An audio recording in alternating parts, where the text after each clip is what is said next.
Hello, alrighty. Today we're going to talk about dialogue for writing. And to go with our story, Oliver K. Woodman, we're going to be writing two narratives this week. And in both of those, I want you to add a few sentences of dialogue to make it a little more interesting. There are three reasons that I can think of, I'm sure there's more, that we use dialogue in writing, okay? Our first reason, it adds detail, right? I mean, a story with dialogue is a lot more interesting than a story without dialogue, right? So we use dialogue to add detail. Add detail. Another reason we can use dialogue is to relive a scene. That means if you are writing a story about you and you want to relive a moment in your life, maybe your favorite Christmas ever, you can use dialogue to say what you said or say what someone else said, right? It makes it a lot more interesting, a lot more personable. So our second reason, we use it to relive a scene. Yeah. And our last and final reason that I can think of, is to reveal more information to the reader. Dialogue can help you reveal that in a creative way. So I'm going to say reveal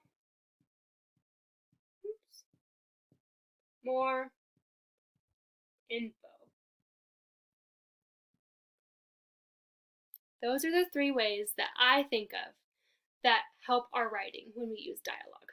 We add detail with it, we can relive a scene that happened, or we can reveal some more information. So that's why we add it in our writing, that's why it's important, and that's how it makes our writing more interesting, okay? The next thing about dialogue is how do we write it? How do we do it properly, right?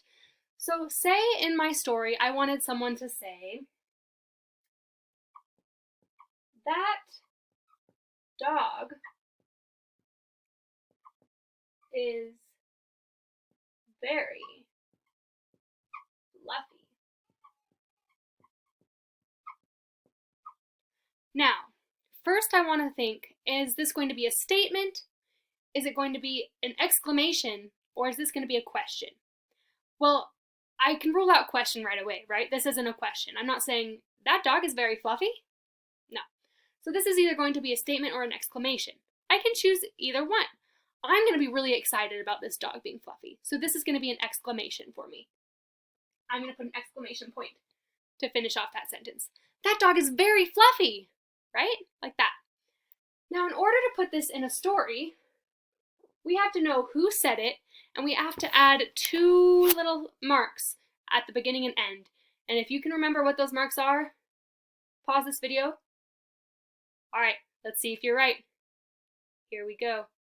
Quotation marks. You got it. I knew you did. Okay.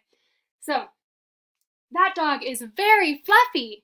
And I can say, Mrs. C said, that dog is very fluffy.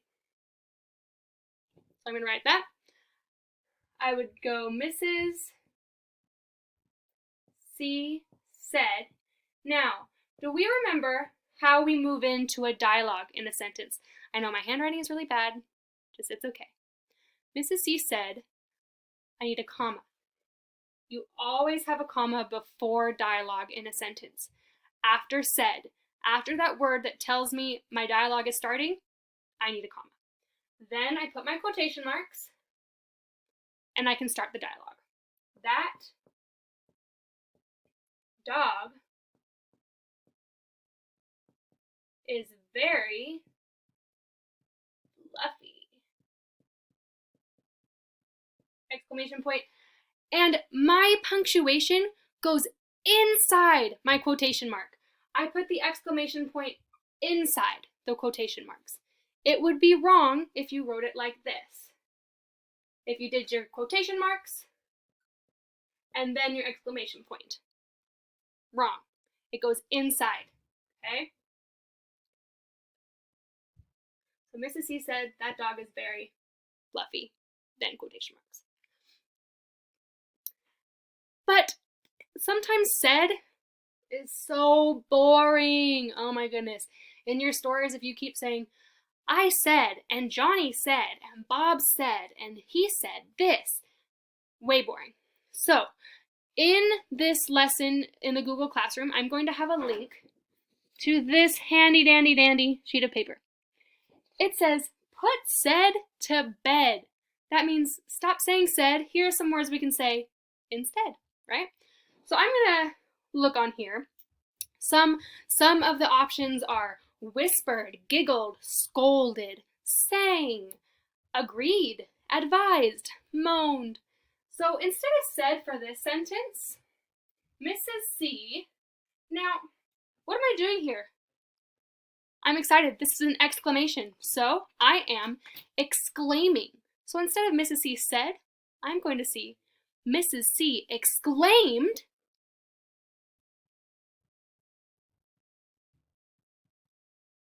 And that makes this sentence a lot more interesting.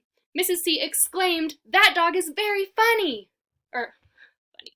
Fluffy. That dog is very fluffy.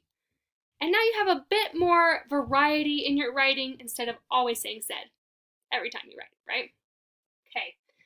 So you're now going to go and you're going to write a narrative. I want you to use some dialogue. This narrative, I would like you to write, are you ready? About what you did on your spring break. So think of a time you had to use some dialogue on spring break. Did you ever talk to your mom? Did you talk to your brother or sister? Did you talk to a friend on the phone or on FaceTime or Skype? Something like that. Think of a time you used dialogue. Tell me about it. Tell me your story of spring break. Alrighty? I will have the rules for quotation marks on our assignment. I will also have this paper of the words you can use instead of said. But with this page, don't just use any word. For example, one of the words is roared. You're going to use that if someone's angry. I would not say, Mrs. C roared, the dog is fluffy, because I'm not mad about it, right? Another word says like moaned. Moaned, use that if something's sad. Again, for this sentence, I would not say Mrs. C moaned, that dog is very fluffy, because that's not moaning, right? Moaning would be more, that dog is very fluffy. But that's not how I'm saying it. So use these words how you're saying them, okay? If you need help, ask an adult. They'll be able to help you, alrighty? I'm excited to read your stories. I hope you guys are all doing great. Remember, you are somebody, you were somebody when you came, and you'll be a better somebody when you leave every day, everywhere you go, just as long as you keep learning, okay? All right, I love you, I miss you.